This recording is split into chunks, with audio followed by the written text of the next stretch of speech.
Hello అండి. నమస్తే. Welcome back to our channel. So, ఈరోజు ఈ షార్ట్ వీడియోలో నేను ఏం షేర్ చేసుకోవాలనుకుంటున్నానంటే, మనం నార్మల్‌గా బయట ఆన్‌లైన్ పేజెస్ నుంచి ఆర్డర్ చేస్తూ ఉంటాం కదా! సో, దాంట్లో బేసిక్‌గా ఎక్కువ నాలెడ్జ్ ఉన్న వాళ్ళమైతే ట్రస్టెడ్ పేజెస్ నుంచే ఆర్డర్ చేస్తూ ఉంటాము. అందులో భాగంగా నేను గూడా ఈరోజు ఒక ట్రస్టెడ్ పేజ్ నుంచే ఆర్డర్ చేశాను. I can't say it as a trusted page. ఒక పర్సన్‌ని ట్రస్ట్ చేశాను. 'కల్పన ముచ్చట్లు' అనే ఛానల్ మేబీ మీరు కూడా చూస్తూ ఉంటారు. ఆ పర్సన్‌ని ట్రస్ట్ చేసి తీసుకున్నానండి.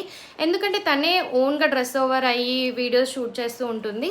సో, అందుకోసమనే 'ఇండియన్ హ్యాండ్లూమ్స్ అండ్ టెక్స్టైల్స్' అనే పేజ్ శిల్ప అండ్ కల్పన వాళ్ళిద్దరు చేస్తారు కదా! సో, దాంట్లో నుంచి ఒక డ్రెస్ తీసుకున్నానండి. క్వాలిటీ అస్సలు బాలేదు అండ్ కస్టమర్స్‌కి అస్సలు రెస్పాండ్ అవ్వరండి. సో, దాని గురించి కంప్లీట్ లాంగ్ వీడియో తీశాను. టైటిల్ కింద ఇస్తాను. ఒకసారి వెళ్ళి చెక్ చేసి వాళ్ళ క్వాలిటీ అండ్ వాళ్ళ కస్టమర్ సపోర్ట్ ఎలా ఉందో మీరు కూడా ఒకసారి చెక్ చేసి ఈ వీడియోని షేర్ చేస్తూ ఉండండి. సో, ఒక 10 మందికి సేవ్ చేసిన వాళ్ళము.